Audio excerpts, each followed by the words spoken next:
Hello, I'm Mario Toneguzzi, co-editor-in-chief of Retail Insider. Joining me today is Bruce Winder, who is a retail analyst and author. Thanks for joining us again today, Bruce. Yeah, thanks for having me on, Mario.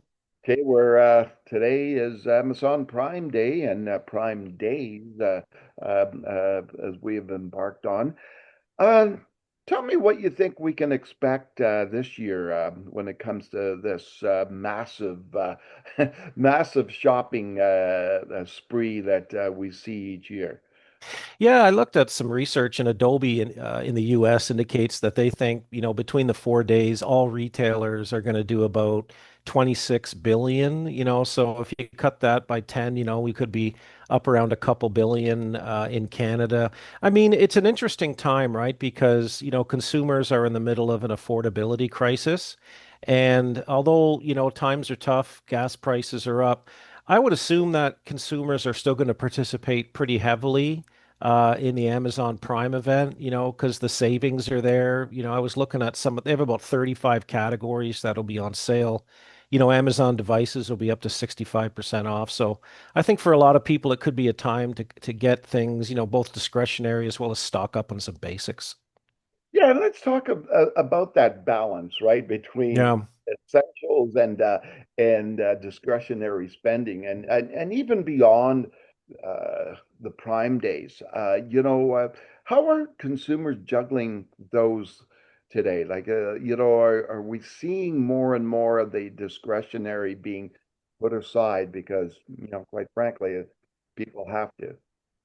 I think so. I think people have had to cut back a bit on discretionary. We've heard a lot about how the hotel industry, sorry, the restaurant industry has suffered a lot. And I think people are using more loyalty programs, whether it's Prime or you wrote a piece yesterday about the PC Optimum and the Specsavers Alliance. I think that's very representative of where we are right now is consumers are using loyalty a lot more, because they have to really, right? They have to find those savings, those extra few dollars to that they need to save just to make ends meet. So I think, you're seeing a lot more deals out there, whether it's through loyalty or whether it's through product and price, and consumers are responding to that. But definitely the challenge is discretionary. We've got back to school coming up, back to dorm, which is a massive spending time.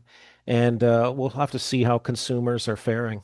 I'm curious about the loyalty stuff, right? Because Yeah. we are seeing more and more, and I'm actually, as a journalist, probably seeing like almost once a week, some new partnership, right? And it's usually like a big company, and Yeah. and in my mind, I'm thinking, what's taking them so long to do this? Yeah, it's a good question. I mean, I think what the big companies are doing, whether it's PC Optimum or the others, is they're looking at their customer spending profile and they're saying, where else do our customers spend and how can we sort of meet them where they are by having those companies join us as well, like the Specsavers example. And I mean, I think it's all about creating ecosystems, right? You want to be able, if you're a reward provider, you want to be able to allow your consumer to earn frequently and burn frequently, which means redeem frequently, right? So the more targeted partners you have, I think the better off your loyalty program is going to be in terms of increasing frequency of earn and increasing frequency of burn.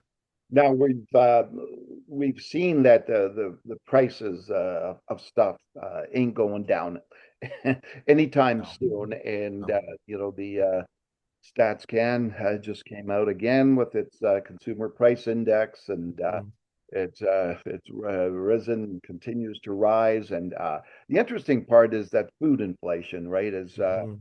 is rising. I think it was 15 straight times now that it's been higher than the overall inflation. But so in that environment, again, in terms of the consumer spending, do you see much change for the rest of the year? Because it doesn't seem to be any easing of prices. No, I think it's a tough one, and food in particular is difficult because we're subject to geopolitical events too and weather patterns. I mean, you look at the war in Ukraine and its impact on fertilizer. You look at the war in the Middle East and its impact on oil and fuel.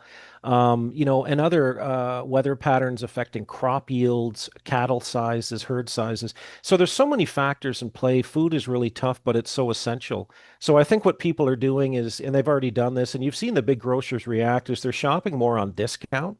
They're Yeah. shopping at the no frills more. Oh, yeah. They're also, and Loblaw has responded by building more of them, as have other grocers. So I think people are buying more private label. That's another big change we've noticed. And people are buying maybe a little less fresh and more frozen because it's tough, right? I mean, there isn't really an end to this. We still don't know what's happening in the Middle East. The war in Ukraine continues to go on. CUSMA, the Canada, U.S., Mexico trade agreement is still to be determined. So with that uncertainty, it's a real tough time for consumers. Yeah. Let's come back to the Amazon and Prime Days. Why has this become such a popular thing? It's big because I think it allows people to save money. That's the real big part, the value, right? And it is designed for Prime members, so it's an incentive to go out and get a Prime membership, which is only like $10 a month, right, or $100 a year, and you can save a lot of stuff. And a lot of people are buying basics too on Amazon now. It's not just the discretionary items, right? They're buying basics. They're also buying, like I said, getting ready for back to school. And I know Amazon started a couple years ago making it a 4-day event to give people more time to shop. But there's like literally hundreds of thousands of items. Even their Amazon Haul, which is their direct to factory website for very low end product, even that during this time, I think it's 40% off. So people are going to flock to wherever there's massive savings in this environment right now. Now, I'm curious. You've been in the retail industry for how long? Oh, about 35 years. Sorry. I'm dating myself. So when Amazon first started, what did you think at that time? Well, it was more of a niche player. It was interesting, right? It was kind of cool. It was exotic, but it was very niche at that point in time, right? People didn't give it much heed. They didn't look at it as a major competitor. But then, after the dot-com bust in 2000, a lot of people were wiped out, a lot of online players, but Amazon slowly but surely built a pretty big business. And now, consumers have become accustomed to the convenience, right? It's so convenient. In some markets, you can get stuff in 30 minutes Yeah. and same day. So it's really changed the way consumers shop and the way consumers can get things too. You can get hundreds of millions of items, shipped to you. So that's value and convenience are probably the big things. And are you finding, or again, this probably more is anecdotal more than research based, but do you think the demographic too is changing of who the Amazon customer is? Yeah, it's a great question. I'm not sure. I mean, I think they have a pretty mass appeal across almost all age groups, right? No matter what demographic, boomer, Xer, millennial, Gen Z, Gen Alpha, I think everyone is participating on it just because they're a mass retailer, right? They sell so many things to so many people. I would say it's pretty widespread across almost all income groups. Yeah, and I was thinking that maybe, the obviously the whole e-commerce thing took off during COVID because of circumstances and but I was also thinking that, maybe more and more seniors are finding this as a convenient way that to get things that, doesn't if they have mobility issues or whatever, right? It's a great point. No, you're right. I mean, you can get things, delivered to your door. That goes a long way if you're a senior and you do have mobility issues. And, you don't have to pay gas to get in your car and you save a lot of time too, right? Because if you're an older person, it takes time to plan to go to the mall, walk around. It hurts sometimes. It comes home, right? Speaking from experience a little bit. So, definitely that's why I think it caters to a number of different demographics and age groups, because it has a little something for everyone. And the last thing I was going to ask is the ease of it. Is that part of the appeal and the popularity? It is so simple and easy to do. That's a big point is, they've made it like literally one-click shopping now, right? So if once you have all your information in there, you're set up, you just click something once and it's done. You don't have to re-enter things. They also have Alexa now. They've retuned Alexa Plus. They used to have Rufus, which is an AI. They've kind of amalgamated the two. So now you can talk to Alexa and get her to do everything for you, whether it's written or voice.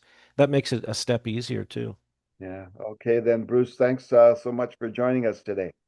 Yeah, thanks, Mario. Take care. Okay, that was Bruce Winder, who is a retail analyst and author. I'm Mario Toneguzzi, co-editor in chief of Retail Insider. Thanks for joining us today.